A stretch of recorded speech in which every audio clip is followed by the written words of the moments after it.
Thank you for staying with us. Kasum is a filmmaker, a graduate of geoinformatic engineering from the Yaba College of Technology with geoinformatic engineering. He directed Nigeria's first live-action animated movie, Dog Napped, in 2017. Some of the movies to his credit include Sugar Rush, Oga Bolaji, Love is Yellow, Fate of Alakada, and most recently, This Lady Called Life. Kayode is a passionate director and cinematographer. His film projects include a two-part documentary series for the Lagos State Internal Revenue Service, which aired across Nigeria.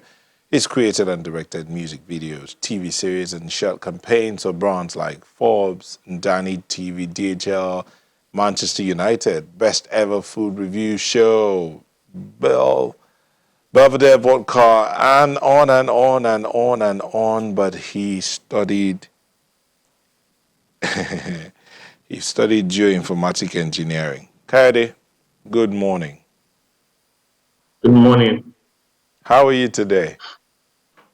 I'm good. Thank you for having me. And thank you for coming on. So, Kayode, as if my colleague would hear, she would have started out with this question I'm about to ask you.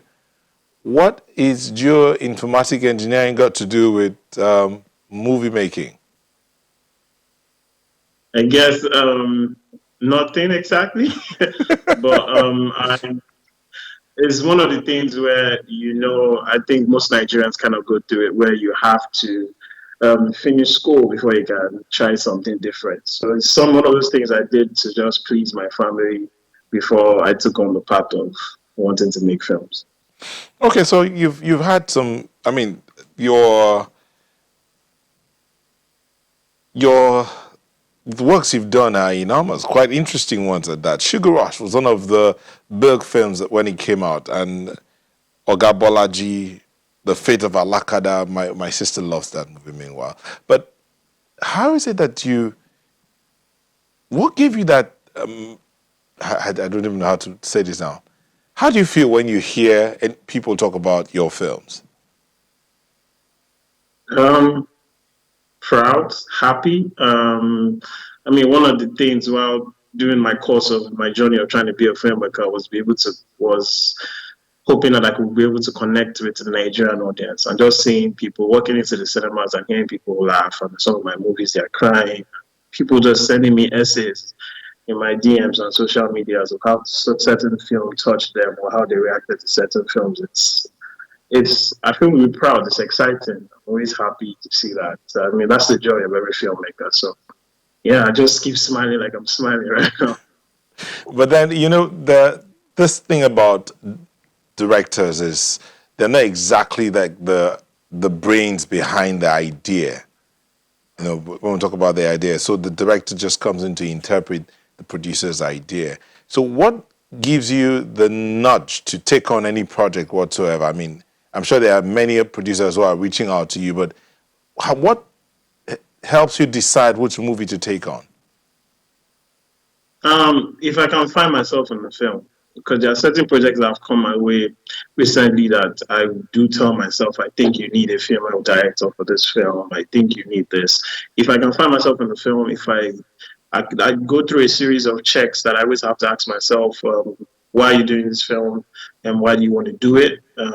What is it going to change? Who are you communicating to? If I can answer those questions and I know what the essence of the story, because like you said, it's usually the producer's ideas or a scriptwriter's idea.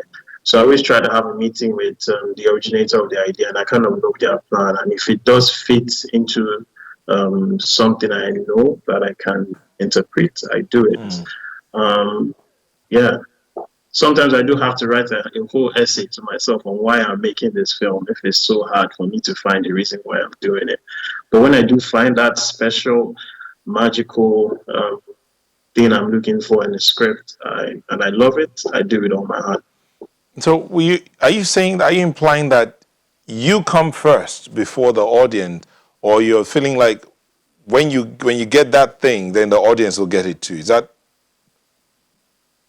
Yes, yes, because I kind of always yes, which is one of the checks I always do. I always kind of know like with the target audience, will they resonate with it? So sometimes I do get stories and I would tell the producer, okay, I know where this is where you're headed, but I don't think the Nigerian audience can resonate with it. For me personally, how do I get to a place that I know what the Nigerian audience would like? I have done a couple of projects that have failed, and I have also watched a couple of projects that have been successful, and I have found a way to find myself and just know the pain points of what I think the Nigerian audience is looking for, what the African audience is looking for, and sometimes the international audience. I wish, as a director, you also have to consider these things and know who you're making a film for, and just go ahead and do it. Which is And why, if you see some projects, Sugar Rush is so different from Fate of Malakada because I know what we're trying to do you and know, people are trying to target. many times during interviews, we focus on the good, the beautiful, the exciting, the accomplishment. But let's take a moment and step back and tell us about your worst film, that one that knocked you off balance, as in you were like, I am finished. Tell us about that. How did you feel? And would you want to mention that film? Okay, so it's just something I do not call it my worst film. I would say it's a film that I learned from. So I'm not gonna call it a failure, but I'll call it a success in terms of that really stirred me into the direction of me finding myself as a filmmaker.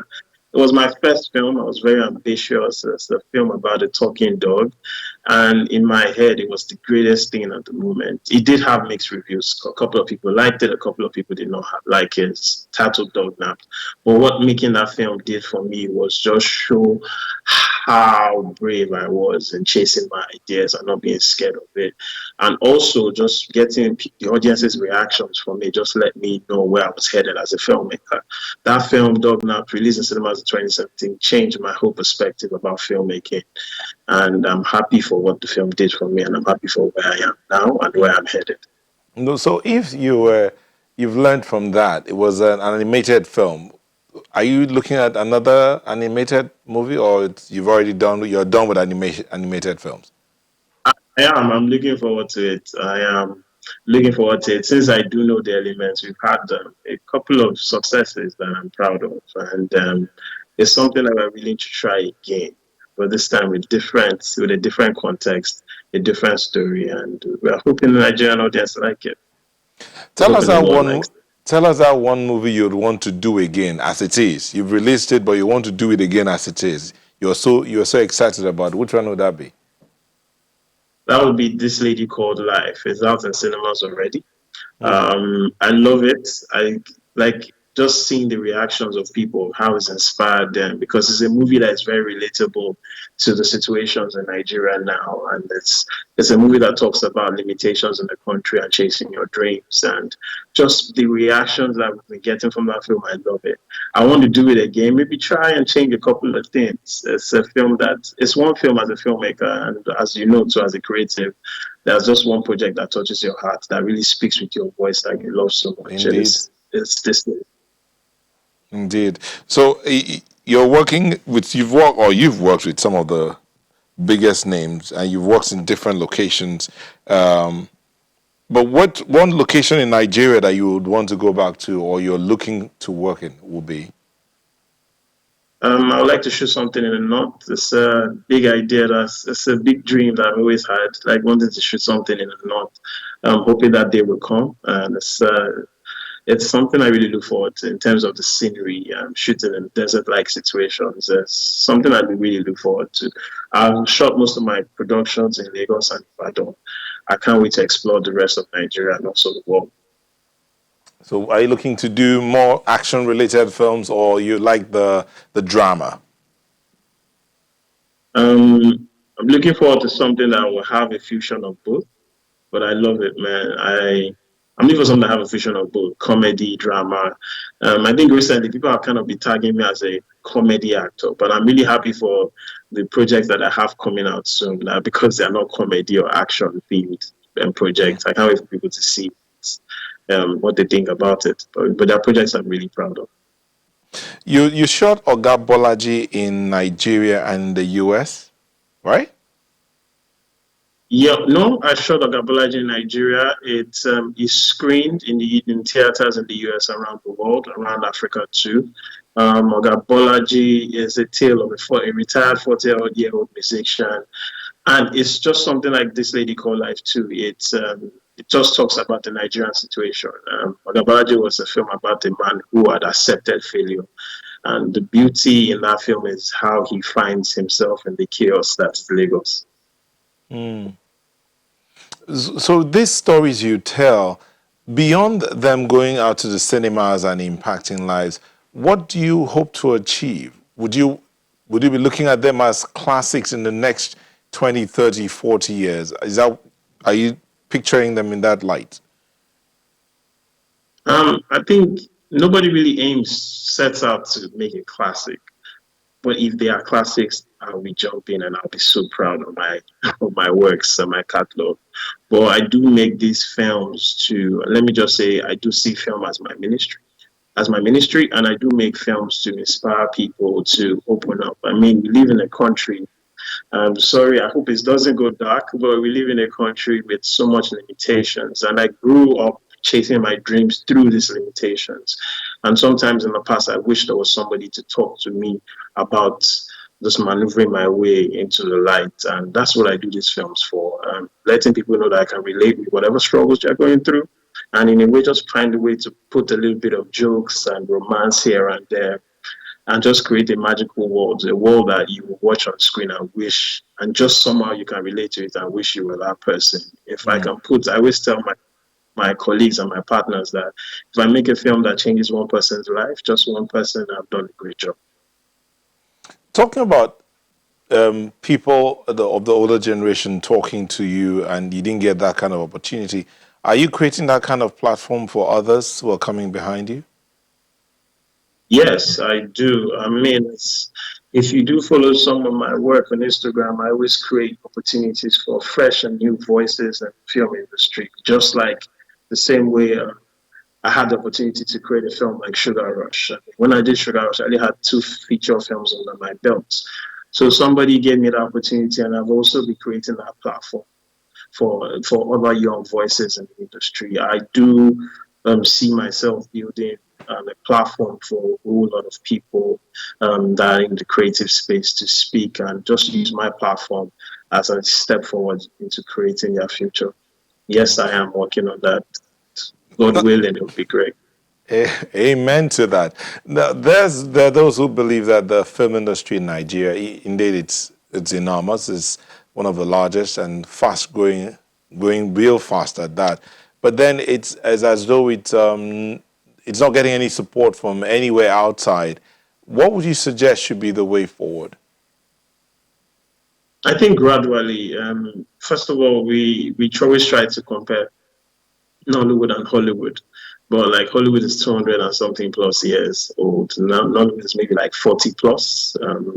So in terms of the growth, like we're growing, now we're really growing fast for an industry where like the first VHS tape was made in 1990. We're really growing fast. So with Netflix originals coming in and different platforms, streaming platforms interested in our people, interested in our culture, interested in our voice. I think we're growing at a very fast pace. You're looking at an industry where 90% of the professionals, of the individual, the creatives that make this project learned how to make films off YouTube and see the magic that we are making. So I think for 40 years plus, Nollywood is doing great and the future is bright. We have young filmmakers, we have own established veterans trying new stories. And if you look at the numbers at the box office, it's increasing. And I think it's great. So we're growing fast. And I just can't wait for the next 5 years or the next 10 years of what Nollywood brings to the screens.